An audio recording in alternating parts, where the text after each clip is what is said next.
खून की प्यास पार्ट 2।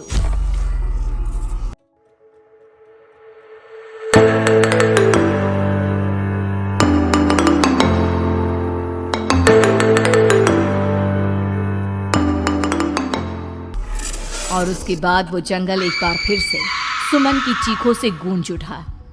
लेकिन आज की रात सुमन की चीखों को सुनने वाला वहां पर कोई भी नहीं था।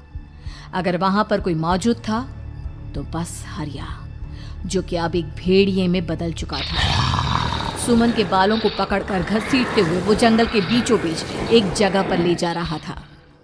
अगली सुबह गांव में। अरे भाई, पता नहीं क्या बात है, अपने गांव का हरिया किसान और उसकी पत्नी सुमन दोनों गायब हैं। दोनों का कोई अता पता नहीं। अरे कैसी बातें कर रहे हो भाई, ये कब हुआ है? अरे पूरे गांव में खबर फैली पड़ी है। कल रात को दोनों खेत की तरफ जा रहे थे, लेकिन लौटकर आए ही नहीं। तो हो सकता है अपने खेत पर होंगे। पूरा गांव ढूंढ कर आया है भाई। जानते हो क्या मिला वहां पर? क्या हुआ भाई, क्या मिला? बताओ हमें, क्या मिला? अरे हरिया की पत्नी सुमन के कपड़े पड़े हुए थे। शरीर का एक एक कपड़ा फटा हुआ झोपड़ी के बाहर पड़ा था, लेकिन दोनों पति पत्नी का कोई पता ठिकाना नहीं था। अरे भाई, लेकिन उसका जो दोस्त है ना रामू किसान, उससे पता करके आते हैं ना। अब तक तो दोनों साथ ही खेत पर जाया करते थे। हाँ, हमें उसके घर जाना चाहिए भाई। चलो वहाँ चलते हैं, चलो। वो सारे लोग रामू के घर पर पहुंचते हैं। रामू अपने घर के बाहर बैठकर हुक्का पी रहा था। आज सारे के सारे लोग टोली बनाकर मेरे घर क्यों आ रहे हैं? क्या कोई मर गया क्या भाई? अरे कैसी बातें कर रहे हो? तुम्हारा सबसे अच्छा दोस्त हरिया और उसकी पत्नी गायब है और तुम यहाँ बैठकर हुक्का पिए जा रहे हो हैं?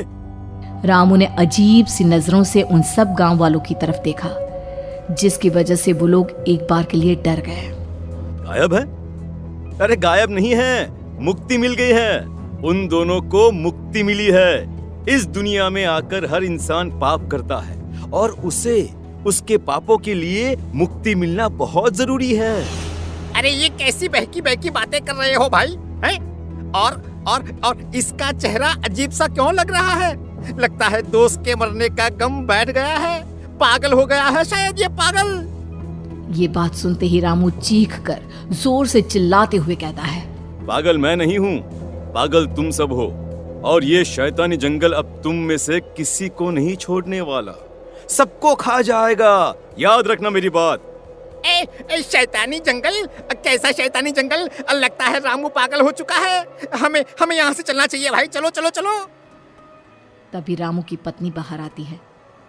नहीं, आप लोग इनकी बात का बुरा मत मानिए। 2 दिन पहले हरिया के साथ खेत पर गए थे। जब से वहाँ से आए हैं तब से ऐसी ही बातें कर रहे हैं। भगवान जाने ऐसा क्या देख लिया उन्होंने, खेत में कुछ भी बड़बड़ाते रहते हैं। लेकिन गांव के लोगों ने कमला की कोई बात नहीं सुनी और वो सब वहां से चले गए। रात अब धीरे धीरे ढलने लगी थी। तभी अचानक किसी ने धीमी सी आवाज में रामू को पुकारा।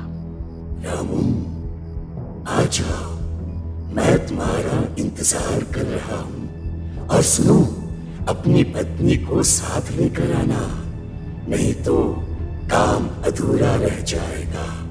ये आवाज सुनते ही रामू के चेहरे पर शैतानी मुस्कुराहट आ जाती है। वो धीमे कदमों से अपने घर के अंदर आता है। क्या हुआ? तबीयत ठीक है ना अब आपकी? मैं तुझे अपने साथ खेत पर ले जाने आया हूँ, चल। मैं तुम्हारे साथ कहीं नहीं जाने वाली। मुन्ना गहरी नींद में सो रहा है और उसे अकेला छोड़कर मैं तुम्हारे साथ खेत पर नहीं आ सकती। वैसे भी तुम्हारे उन खेतों में भगवान जाने कौन सा राक्षस घूम रहा है, मुझे तो डर लगता है। रामू गुस्से में दांत पीसता अपनी झोपड़ी से बाहर आ जाता है और कमला गहरी नींद में अपने बच्चे के साथ सो जाती है। तभी अचानक रात को रामू की झोपड़ी के ऊपर एक साया वही गाना गुनगुनाते हुए घूमने लगता है जो हरिया के मोबाइल में बजा करता था। मैं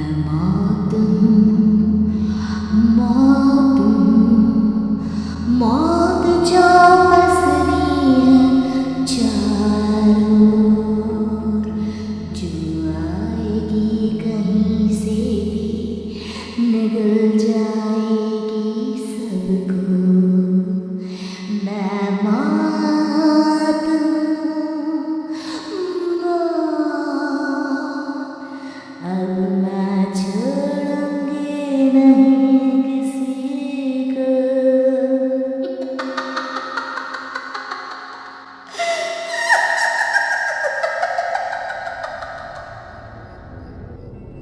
ये आवाज सुनकर रामू की पत्नी कमला की आंख खुलती है और वो देखती है कि उसका मुन्ना अपनी जगह से गायब था। कमला चीखते हुए बाहर दौड़ कर आती है। वहां पर उसने देखा कि रामू ने अपने बच्चे को झोपड़ी के बाहर एक पेड़ से उल्टा लटकाया हुआ था और उसका बच्चा चीख चीख कर रो रहा था।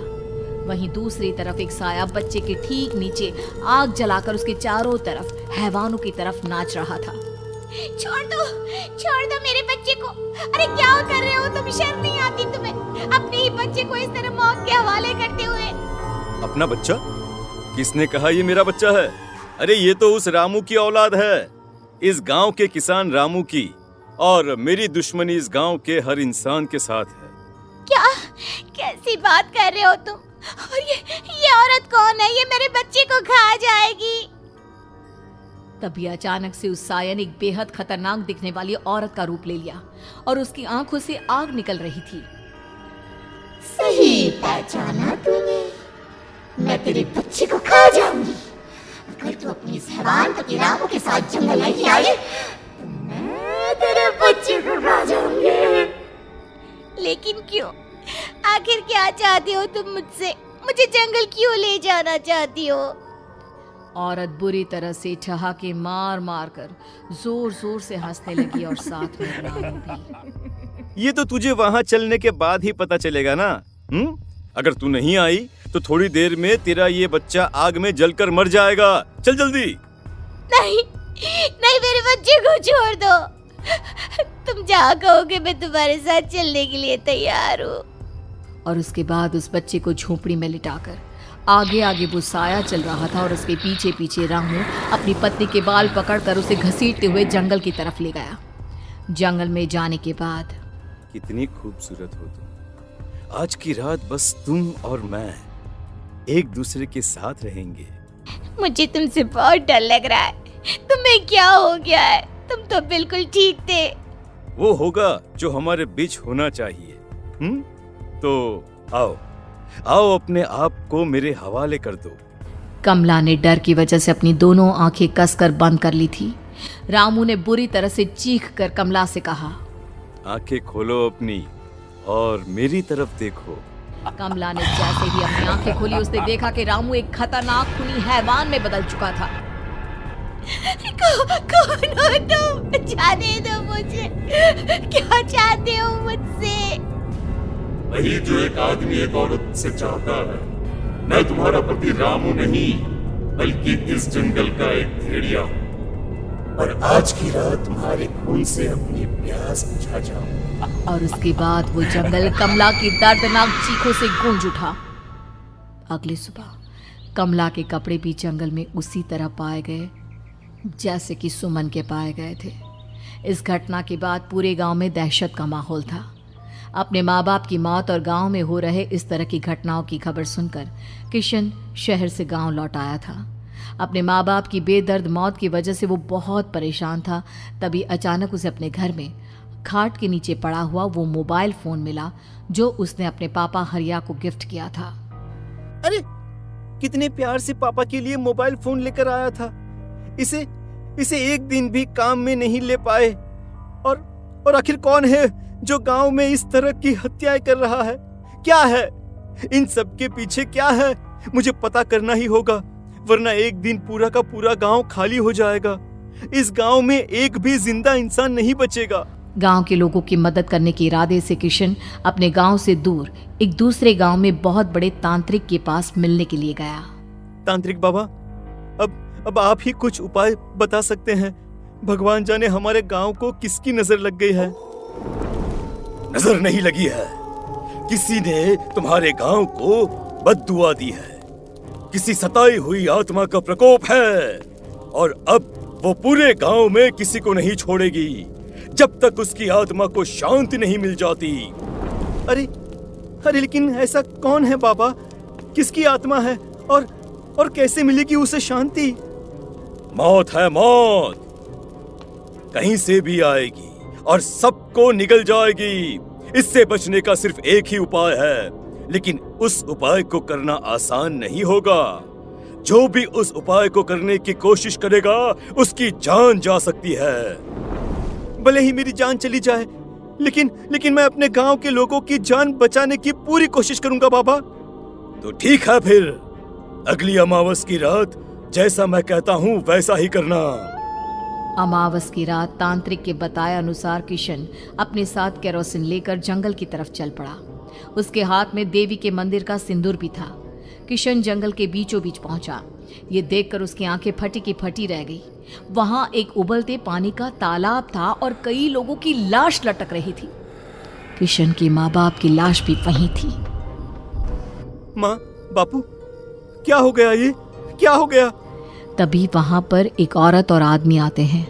उन्हें देखकर किशन चौंक जाता है। गोपाल काका, आपकी तो 5 साल पहले मौत हो गई थी। और निर्मला काकी, आप?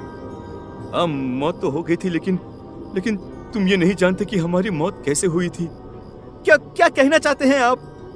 कुछ नहीं, बस ये जान लो कि अब इस गांव में कोई जिंदा नहीं बचेगा। लेकिन क्यों काकी? क्योंकि 5 साल पहले इन गांव वालों ने मुझे डायन बताकर पत्थर मार मार के मार डाला। मेरी कोई गलती नहीं थी। गांव का एक बच्चा क्या लापता हुआ, सारा इल्जाम मेरी पत्नी पे डाल दिया। और जब मैंने निर्मला की जान बचाने की कोशिश की तो मुझे भी मार डाला।